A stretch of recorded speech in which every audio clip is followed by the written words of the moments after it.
Listen, sweetie, this is Premier Banking. Are you sure you're in the right place? The venom in those words stops every conversation dead. First National Bank's marble lobby holds its breath. A black woman in an immaculate suit stands at the counter, her hand trembling slightly as she places her ID down again. Behind bulletproof glass, branch manager Derek Collins leans back in his chair, that smug smile spreading wider. 12 customers watch in horror. Phones rise like silent witnesses. A mother covers her daughter's ears. This is Dr. Amara Williams. She controls $2,300,000,000, 0 cents in assets. In exactly 7 minutes, she will utter 6 words that will obliterate this man's world, trigger a corporate earthquake, and prove that hell hath no fury like a CEO underestimated. Collins doesn't shout. He doesn't need to. His weapon is politeness sharpened to a razor's edge. Of course, I completely understand. His smile never wavers. It's just that Premier Banking has very specific clientele requirements. I'm sure you understand. The word clientele lands like a coded slur. Amara's chest tightens. Her grandmother cleaned these same marble floors 60 years ago. Her mother worked 2 jobs to put her through Harvard Business School. She's earned her place here with blood, sweat, and a 4G. What requirements specifically? Amara asks, her voice steady as granite. Well, our premier accounts require proof of substantial ongoing income, corporate leadership positions, significant investment portfolios, that sort of thing. His eyes rake over her dismissively. What line of work are you in exactly? The question drips with assumption. Behind her, a businessman's breath catches. A mother's grip tightens on her daughter's hand. Phones emerge from purses like digital weapons, recording every syllable of institutional poison. Teller Janet Morrison leans forward, 23 years of practiced discrimination flowing through her veins. I'm sorry, but our system is running unusually slow today. Account verification is taking much longer than normal. It's a beautiful lie. The businessman who just left? 47 seconds. The elderly woman before him? 1 minute flat. But for Amara? The system has suddenly developed digital arthritis. Morrison's fingers dance across her keyboard in elaborate theater, each keystroke a small act of cruelty disguised as procedure. Amara watches the performance with the detached interest of a scientist observing lab rats. As Morrison performs her digital ballet, Amara places her phone face down on the marble counter. Black leather case. Platinum emblem catching the afternoon light for exactly 2 seconds. Williams Capital Group. Collins doesn't notice. He's too intoxicated by his own perceived power to see the sword hanging over his head. You know what might work better? Collins' voice takes on that special tone reserved for speaking to children and the intellectually inferior. We have a community branch on Martin Luther King Boulevard. They're really wonderful with people like you. People like you. The phrase detonates in the marble silence like a grenade. A woman behind Amara whispers, "Oh my God." A teenager pulls out his phone, fingers flying across the screen. Banking While Black begins its viral journey, though none of them know. They're making history. I'm perfectly comfortable here, Amara responds, her voice carrying undertones of something Collins can't quite identify. Amusement? Anticipation? Well, that's just it, Collins continues, his confidence swelling. Comfort isn't really the issue. This is about proper procedures, risk assessment, corporate liability, as if her melanin content poses a quantifiable threat to their quarterly earnings. Amara shifts her purse slightly. For exactly 3 seconds, a corner of matte black plastic emerges from her wallet. American Express Centurion, invitation only. Annual fee $7,500, 0 cents. reserved for the top 0.04% of cardholders worldwide. Collins misses it entirely. He's too busy savoring his moment of institutional dominance. Collins rises to his full height now, using every inch to project authority. I'm afraid I'll need to involve my supervisor, and possibly security. We have strict protocols for individuals who can't provide adequate verification. Individuals, not customers, not people, individuals. Security guard Marcus Thompson appears within 30 seconds, but something's different about his approach. His eyes find Amara's briefly, and there's recognition there. Not of her face, but of the situation. He's witnessed this particular brand of institutional cruelty before. "Ma'am," Thompson says carefully, positioning himself slightly between Amara and Collins, "the bank is requesting your cooperation with standard verification procedures." His tone carries an undertone of apology that Collins completely misses. Thompson has children. He knows exactly what's happening here. The lobby has transformed into an amphitheater of injustice.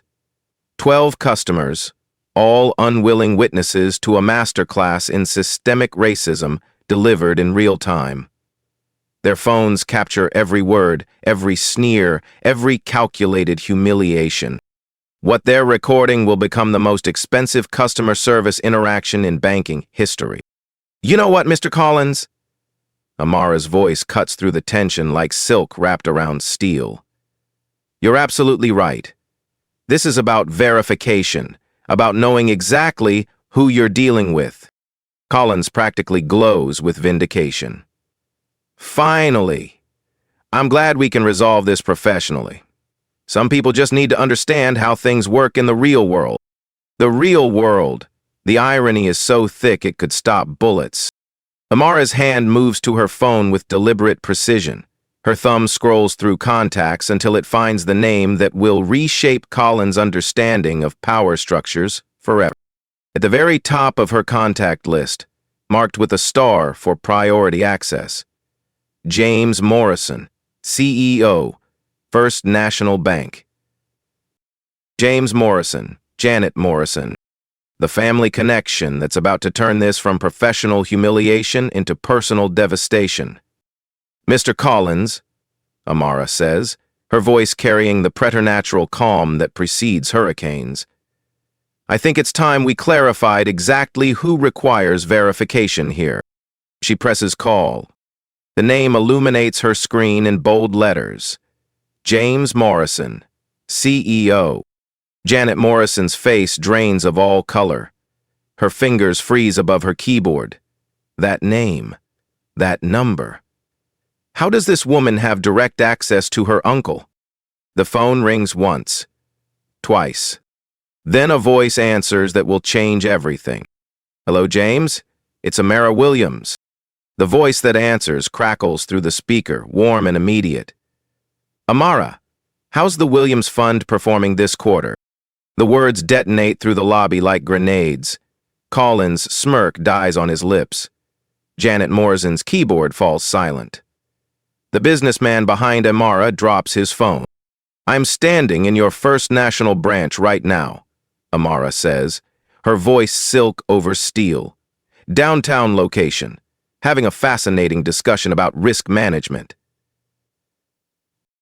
"Risk management? For you?" Morrison's voice sharpens. "What the hell is happening down there?" Collins' face cycles through confusion, recognition, and absolute terror. His mouth works soundlessly, like a fish drowning in corporate quicksand. "Your branch manager, Derek, has been very educational about verification procedures," Amara continues, never breaking eye contact with Collins. "Haven't you, Derek?" The casual use of his first name hits Collins like a physical blow. How does she know his name? How does she have the CEO's personal number? How is James Morrison talking to her like they're old friends? "Put Collins on, now!" The CEO's voice could freeze fire. Collins reaches for the phone with trembling hands. "Mr. Morrison? Sir, There's been a misunderstanding. Derek Collins, employee ID 47,291, hired March 2019, currently on probation for customer complaints. Morrison's voice is arctic. That you? The specificity is surgical. Collins nods frantically, forgetting Morrison can't see him. Sir, if I could just explain. Hand the phone back to Dr. Williams. Immediately. Dr. Williams. The title hangs in the air like a smoking gun. Amara accepts the phone with the practiced ease of someone accustomed to corporate deference. James, I think your staff might be confused about our banking relationship. Confused? Morrison's voice rises dangerously. Amara, Williams Capital represents 23% of our total corporate deposits. You're on our Platinum Advisory Board. You have quarterly lunches with our chairman. 23%. The number explodes through the lobby like a nuclear weapon. Collins staggers backward, his knees actually buckling. Janet Morrison's face drains of all color, leaving her looking like a marble statue. The crowd of witnesses has transformed from shocked bystanders to hungry spectators at the greatest corporate reversal in banking history. Well, Amara continues conversationally, Derek suggested I might be more comfortable at your community branch on MLK Boulevard. Apparently I don't meet premier banking standards. The silence through the speaker is deafening. When Morrison's voice returns, it carries the kind of rage that ends careers and destroys lives. Have you become serious with God? Oh, and your computer systems are apparently running very slowly today. At least according to Ms. Morrison here. Janet Morrison makes a sound like air escaping from a punctured tire. Janet Morrison? The CEO's voice sharpens to a razor point. My niece, Janet? The nepotism connection explodes into the open like an infected wound bursting. Janet's legs give out entirely. She grabs the counter for support, her career imploding in real time. District Manager Sarah Chen chooses this catastrophic moment to arrive, radiating corporate authority. She surveys the scene with the confidence of someone who believes she's in control. Complete miscalculation.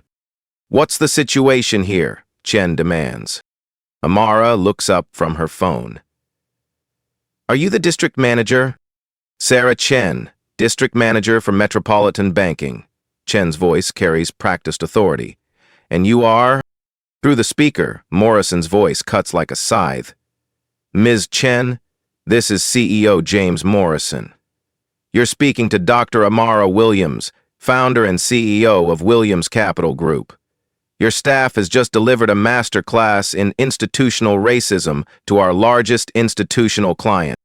Chen's corporate confidence evaporates like boiling water. Dr. Williams controls $2,300,000,000 in assets. Morrison continues relentlessly. She sits on our Platinum Advisory Board. She has direct access to our chairman. And your branch has spent 10 minutes treating her like a security threat. Security guard Marcus Thompson quietly steps backward, his instincts vindicated. This woman doesn't need protection from the bank. The bank needs protection from her. Chen's damage control training kicks in.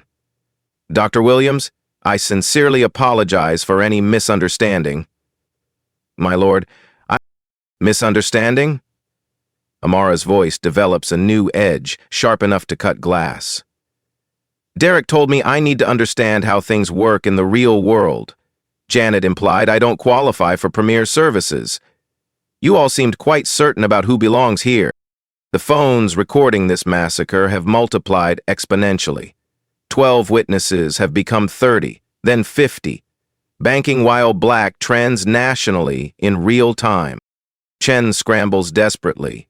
Perhaps we could discuss this privately. Privately? Amara's laugh could shatter crystal. Like how Derek privately questioned my income, how Janet privately suggested the community branch. Morrison's voice crackles through again. I'm implementing immediate disciplinary action. Full investigation, complete policy review. But Amara isn't finished. Not remotely. James, before you do anything hasty, we should examine whether this represents an isolated incident or systematic discrimination. The phrase systematic discrimination detonates like napalm. Chen's face goes gray. Collins looks genuinely nauseous. Janet Morrison starts crying actual tears. What kind of systematic issues? Morrison asks, though his tone suggests he knows the answer will ruin his week. I've been analyzing some fascinating statistical patterns in your customer service metrics, Amara says with clinical precision. Loan approval disparities, processing time variations, verification procedure inconsistencies. The data tells quite a story. The implication lands like a meteor strike. This isn't about today. This isn't about Collins or Janet or Chen. This is about provable, documented, legally actionable discrimination patterns. Collins finds his voice, but it emerges as a broken whisper. Dr. Williams, I had absolutely no idea. No idea about what, Derek? Amara's surgical use of his first name draws blood. My qualifications, or that actions have consequences? The question hangs unanswered, because honesty would mean professional suicide. Morrison's voice cuts through the devastation. I'm coming down there personally. Don't move, don't do anything. We're fixing this immediately. Amara ends the call and surveys the wreckage she's created with nothing more than a 10-digit phone number. Collins trembles like a leaf in a hurricane. Janet Morrison sobs quietly into her hands. Chen stares into the middle distance, calculating her remaining career prospects. The crowd watches in fascination as institutional power dynamics collapse in real time. But as Amara places her phone back on the marble counter, one truth becomes crystalline. This is only the beginning. The silence after Morrison's call stretches like a taut wire, ready to snap. Collins stands frozen, his world tilting on its axis. Janet Morrison's tears drip onto her keyboard. Chen stares into the void where her career used to be. Then Amara does something unexpected. She laughs. Not bitter, not angry. Pure, genuine amusement that somehow makes everything infinitely worse. You know what's funny, Derek? Her voice carries the dangerous calm of someone holding all the cards. Exactly 18 minutes ago, I was sitting in a boardroom 47 floors above us. Collins blinks in confusion. 18 minutes ago, she was... What? 47th floor, First National Headquarters, corner office with the view of the harbor.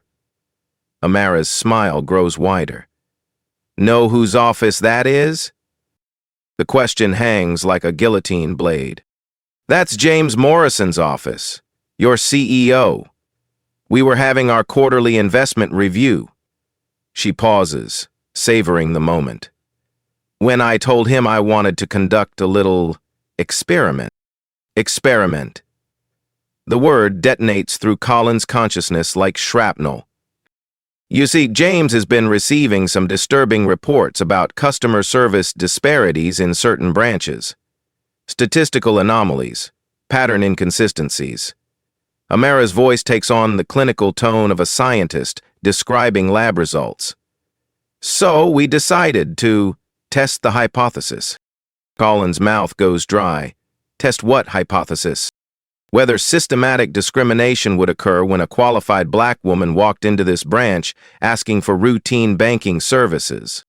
The revelation hits like a freight train. This wasn't random. This wasn't accidental. This was a calculated experiment. And Collins just failed it spectacularly. The entire interaction has been monitored, Amara continues conversationally. Audio surveillance from my phone, video feed from those security cameras you're so fond of, real-time observation from corporate security. She glances upward almost casually. Hi, Marcus. Security guard Thompson's face goes ashen. He knows exactly who she's talking to. Corporate security. They've been watching everything. But here's the really interesting part, Amara says, her voice developing that edge that makes smart people run. James and I made a small wager about how long it would take for discriminatory behavior to manifest. A wager. She bet money on being discriminated against. I said within 5 minutes. James thought your training was better than that. He gave you 10 minutes. Her smile could cut glass. You lasted exactly 3 minutes and 47 seconds before suggesting I belong at the community branch. Collins staggers backward like he's been shot. Dr. Williams, please. Please what? Please pretend this didn't happen? Please ignore the systematic racism you just demonstrated on camera. Her voice sharpens to a scalpel's edge.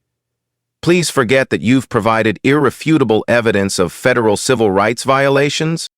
Federal civil rights violations. The words hit Collins like artillery fire. Because here's what you need to understand.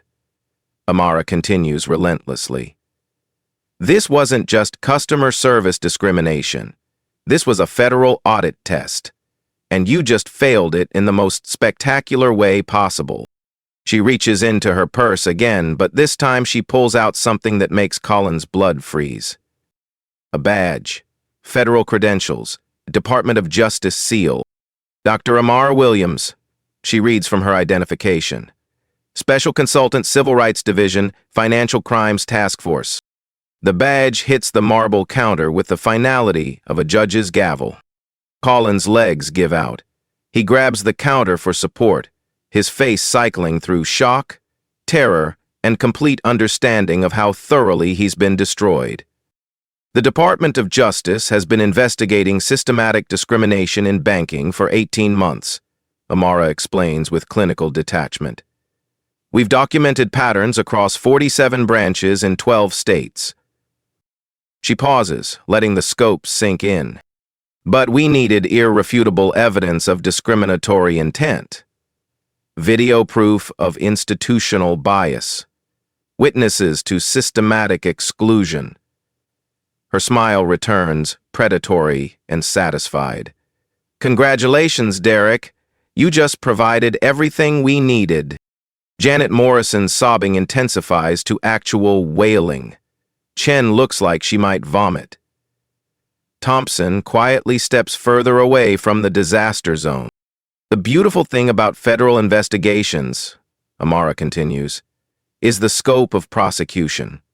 Individual charges for each act of discrimination.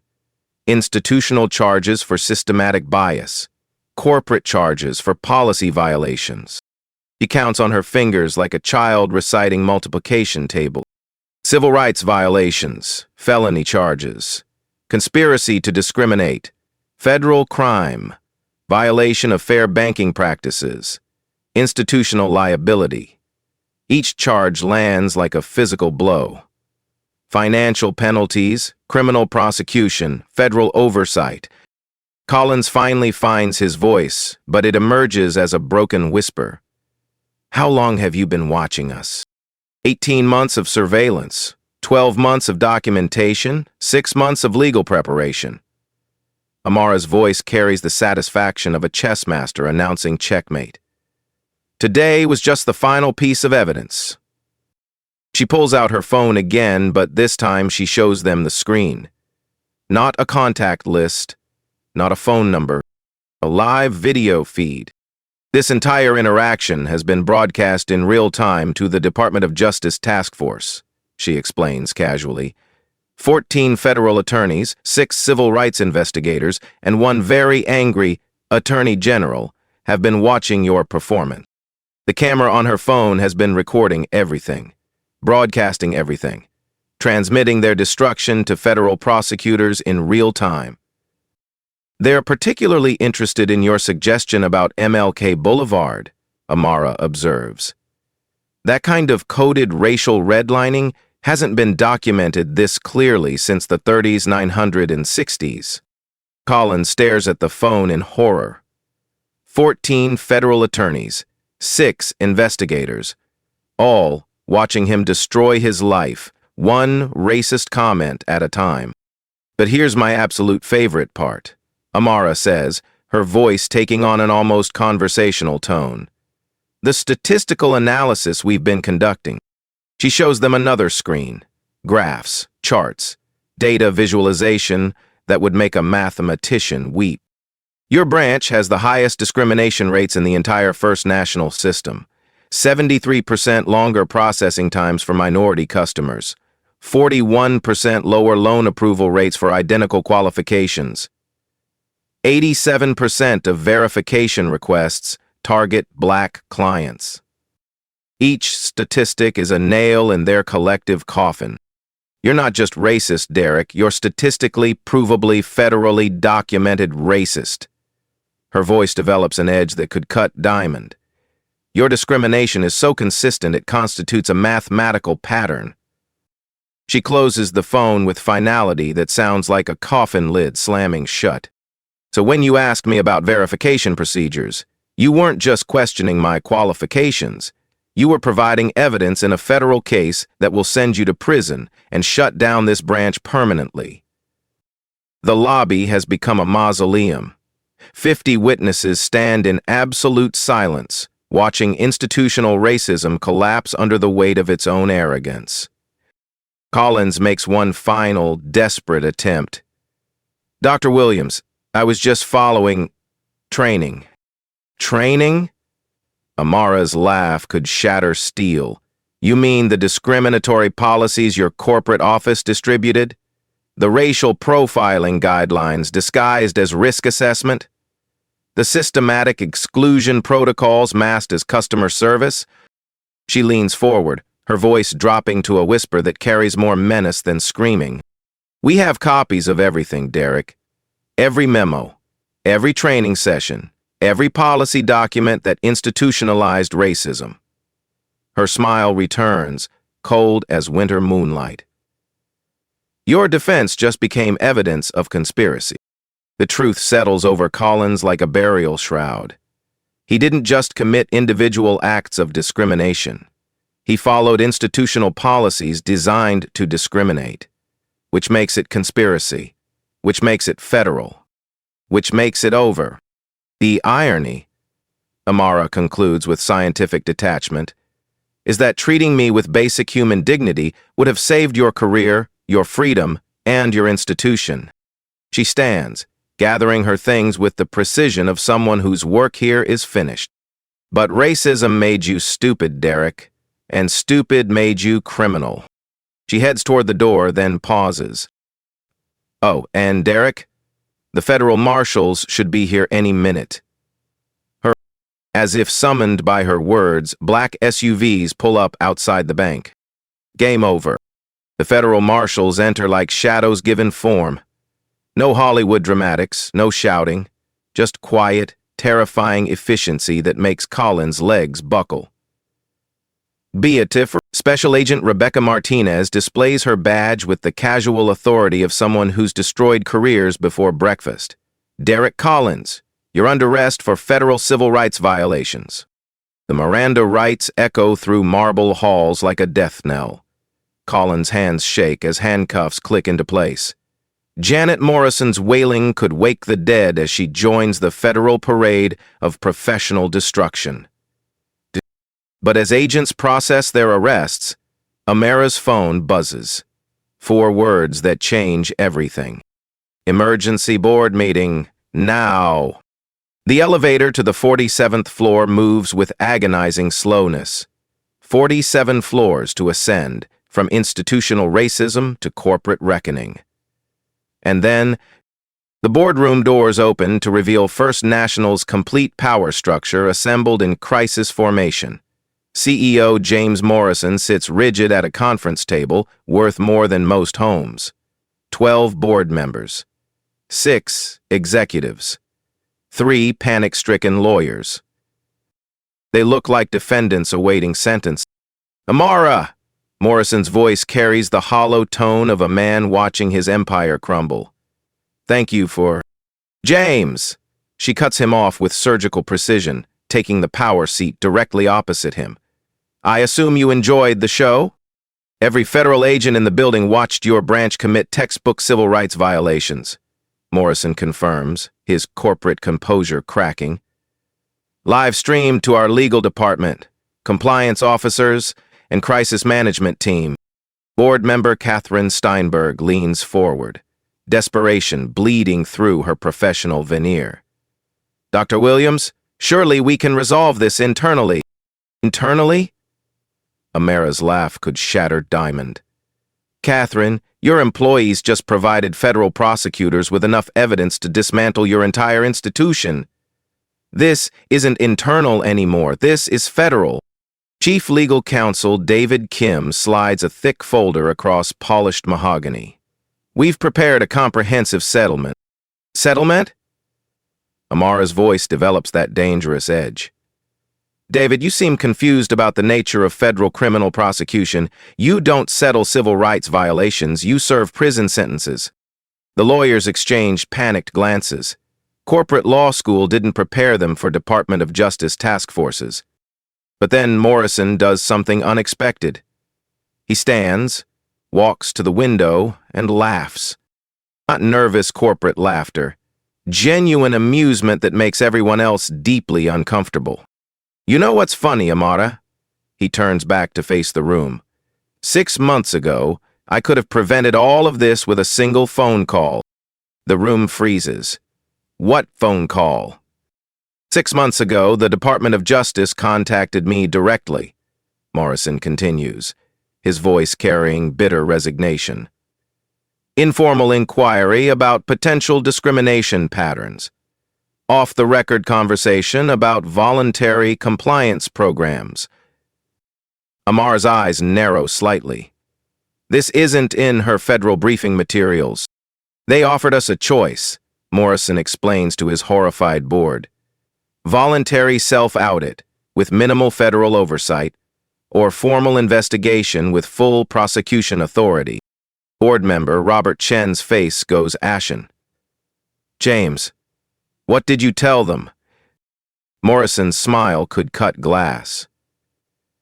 "I told them First National doesn't need federal babysitters. I told them our customer service was exemplary.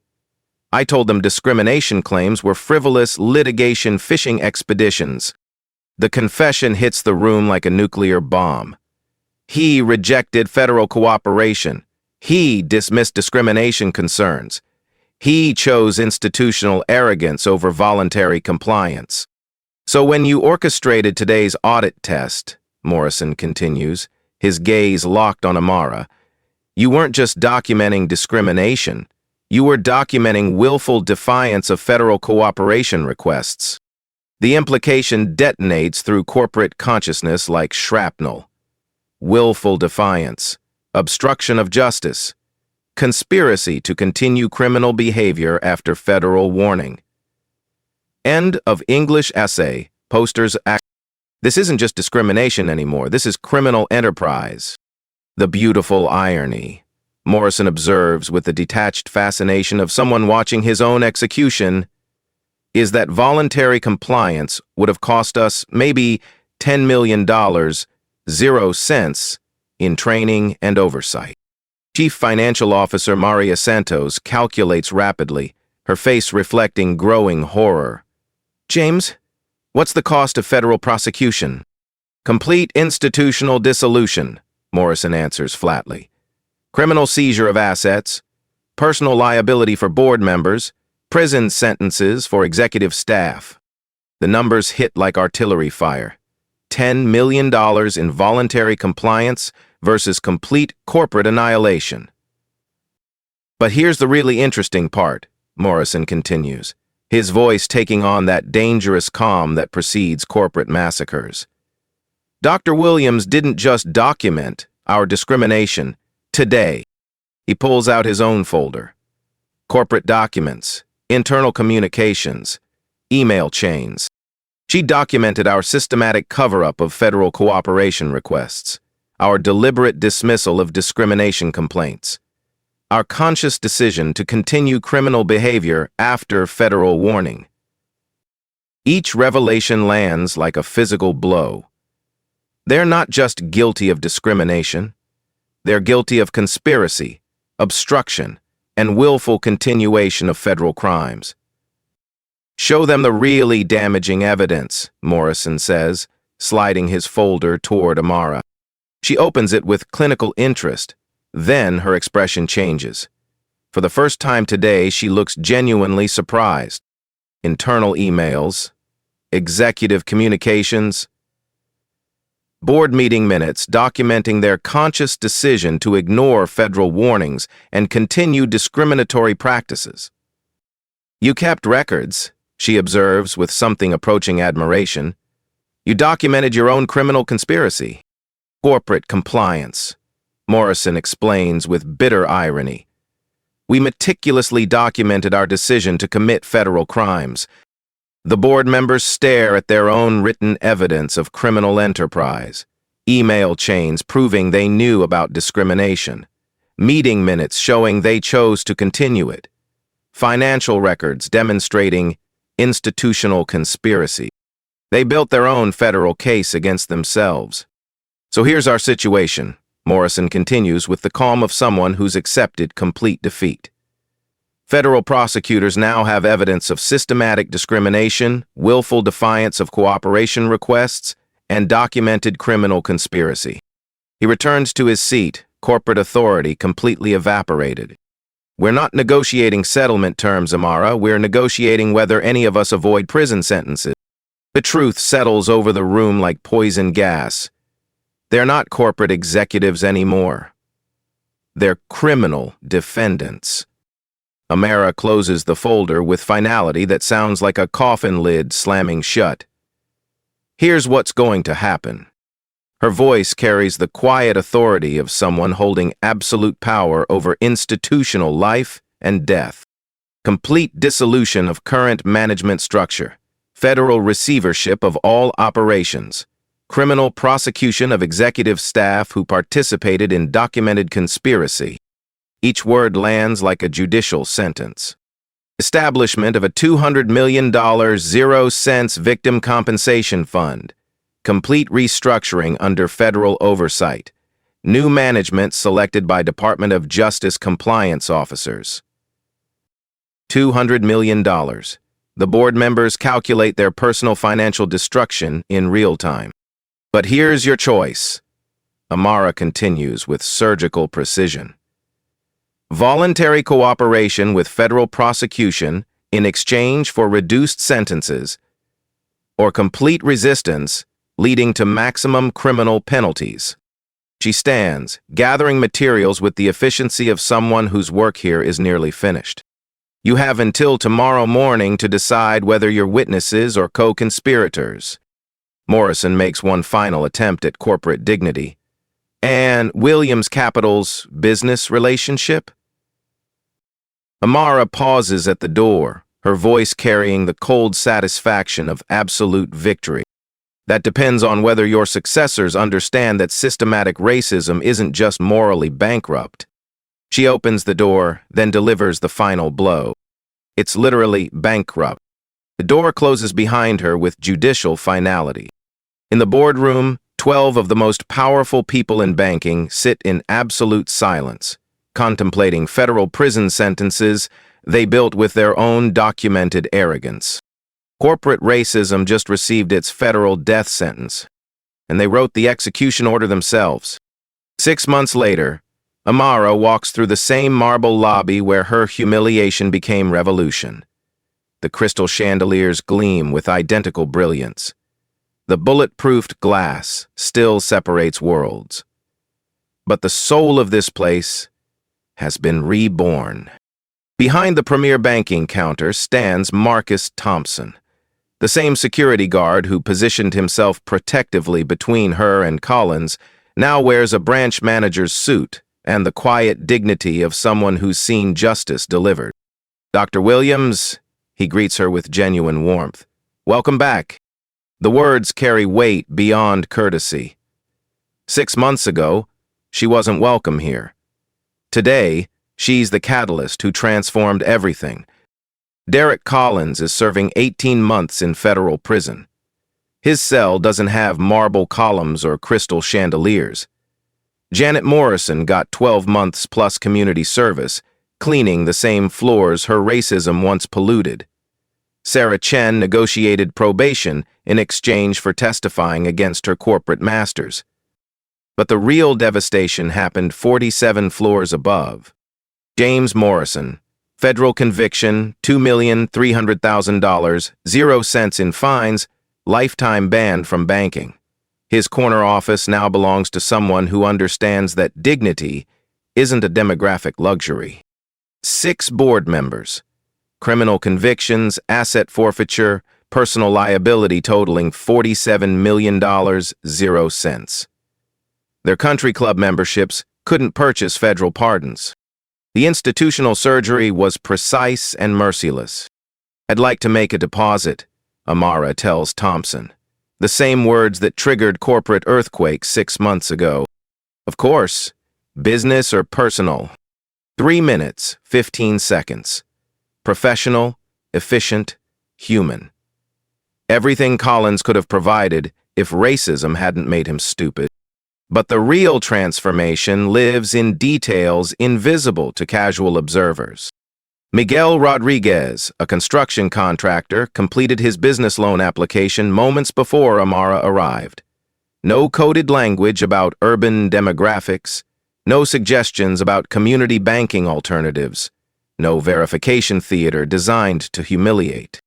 His loan was approved in 48 hours, same terms, same rates, same respect offered to every customer regardless of surname or accent. The artificial intelligence monitoring system that now governs every interaction flagged zero bias indicators. Mathematical proof that dignity has become standard procedure. The $200 million 0 cents Victim Compensation Fund has touched lives across the community. Maria Santos received $47,000, 0 cents, for the mortgage denial that forced her family into substandard housing. David Kim's restaurant got $23,000, 0 cents compensation, for the business loan rejection that nearly destroyed his American dream. But money alone couldn't heal the deeper wounds. Amara watches Ashley Chen, the new senior teller, process transactions with methodical fairness. Chen completed 160 hours of federal bias training. Not corporate seminars about legal compliance, but intensive education about unconscious prejudice and systematic harm. The training worked because ignorance became unemployable. Every employee now understands that discrimination isn't just morally wrong or legally dangerous. It's professionally suicidal. Bias indicators trigger immediate federal investigation. Disparate treatment means instant termination. Systematic racism equals criminal liability. Fear can be an excellent teacher when properly applied. The community response has been transformative. Word travels fast in neighborhoods that remember institutional racism. Within 3 months, minority business deposits increased 340%. Personal accounts from previously excluded customers rose 280%. Dignity generated more profit than decades of systematic exclusion. But the most profound change isn't captured in quarterly reports. Thompson shows Amara the Community Investment Fund's latest projects. Corner grocery store financing for the Hernandez family. Tech startup capital for 3 recent college graduates. Restaurant expansion loans for businesses previously deemed high risk based purely on zip code demographics. Economic empowerment flowing directly from civil rights enforcement. "You know what's interesting?" Thompson observes as they review the numbers. "Treating people with respect turned out to be the most profitable business model we've ever implemented." The irony is mathematically beautiful. Eliminating racism increased annual profits by $89 million, 0 cents. Basic human dignity generated more revenue than systematic discrimination. As Amara prepares to leave, She notices a young black woman approaching the premier banking counter with visible nervousness. The same tentative approach Amara once made, braced for institutional humiliation. But Ashley Chen's greeting is immediate and warm. "Good afternoon. How can I help you today?" The young woman relaxes visibly. No coded language, no demographic assumptions, no suggestion that she belongs elsewhere. Her transaction takes 4 minutes, 12 seconds, identical to every other customer's experience, regardless of melanin content or economic assumptions. The federal oversight will continue for 7 years, long enough to embed new cultural DNA, long enough to train employees who view discrimination as career suicide, long enough to prove that institutional racism can be surgically removed when consequences are swift and inescapable. 23 other financial institutions now face similar Department of Justice investigations. 8 banks implemented voluntary compliance programs rather than endure federal prosecution. The ripple effect of one 10-minute humiliation has reshaped an entire industry. But the victory that matters most is personal. Walking past the marble columns where Collins once orchestrated her degradation, Amara reflects on the deeper transformation. This isn't just about banking policy or federal oversight. This is about dignity, becoming non-negotiable. Her phone buzzes with a text from Thompson. "Thank you for refusing to accept unacceptable." 6 words that capture everything. She could have filed a complaint and moved on. She could have taken her business elsewhere and forgotten the incident. She could have accepted that some battles aren't worth fighting. Instead, she chose to prove that systematic racism becomes prosecutable when confronted by systematic consequences. The young woman exits the bank with a smile, her transaction completed with efficiency and respect. She'll tell her family, her friends, her community that First National treats customers like human beings regardless of demographic. Word will spread, trust will rebuild, economic empowerment will flow to communities previously excluded from financial prosperity, all because one woman refused to accept that dignity was negotiable. Justice, as it turns out, is the most profitable investment of all. 2 years later, Amara stands in the exact same spot where Collins once humiliated her. Same marble counter, same bulletproof glass. But today, she's not here for banking. Today, she's here for closure. Marcus Thompson greets her with the warm smile of someone whose life was forever changed by witnessing justice delivered. "Dr. Williams, welcome home." Home. The word carries weight she never expected. This place that once symbolized institutional racism has become a monument to transformation. "I brought something for you," Amara says, placing a bronze plaque on the counter. Thompson reads aloud, "On this spot, February 15th, 2022, systematic racism met systematic consequences. Dedicated to everyone who refuses to accept that dignity is negotiable." His eyes water slightly. This security guard turned branch manager understands the power of symbols, the importance of remembering what changed and why. But the real memorial isn't bronze, it's breathing. Ashley Chen approaches from her teller station, now 6 months pregnant with her first child. "Dr. Williams, I wanted to thank you. My daughter will grow up in a world where what happened to you can't happen to her." The words hit deeper than any Senate testimony or corporate settlement. This isn't about policy reform or federal oversight. This is about a child who will inherit dignity as her birthright, not her battle. Behind Ashley, a line of customers reflects the community transformation. Miguel Rodriguez, the contractor whose business loan was approved without coded discrimination. Mrs. Patterson, the elderly black woman whose mortgage application received the same respect as any other customer. David Kim, whose restaurant expansion loan funded his American dream. Lives changed, futures secured, economic dignity delivered. Collins's empty office serves as a museum of institutional arrogance. His nameplate sits in a display case, accompanied by federal court documents proving that racism has consequences. Visitors often pause here, studying the evidence that systematic discrimination carries personal liability. Educational tourism from the ruins of racial hatred.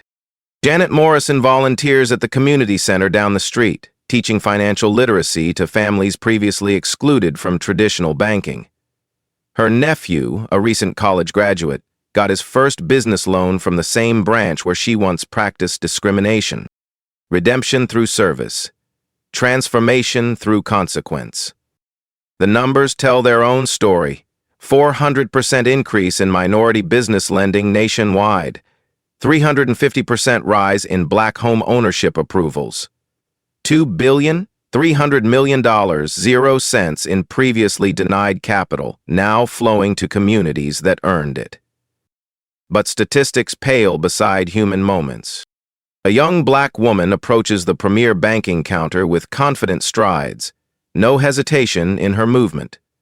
She belongs here because dignity is universal, not demographic. Her transaction takes 4 minutes, identical to every other customer's experience. No verification theater, no coded language, no suggestion that she'd be more comfortable elsewhere. Standard humanity delivered systematically. Amara watches this routine interaction with quiet satisfaction. The revolution succeeded not because it was dramatic, but because it made discrimination professionally impossible and personally expensive. Fear, properly applied, becomes an excellent teacher. Thompson walks her to the exit, past the marble columns that once witnessed her humiliation and now stand guard over transformed justice. "You know what I learned," he says quietly.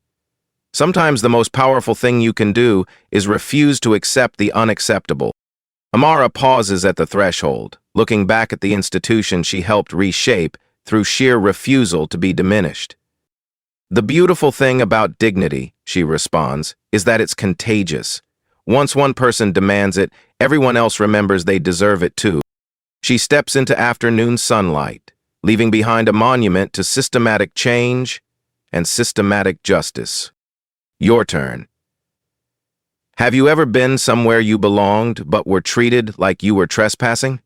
Drop your story in the comments. Sometimes sharing breaks the silence that enables injustice. If this story made you feel something, share it. Real change happens when individual courage meets collective action. Subscribe for more stories proving that one person's refusal to accept the unacceptable can reshape entire systems. Because dignity isn't negotiable, and justice properly delivered is contagious.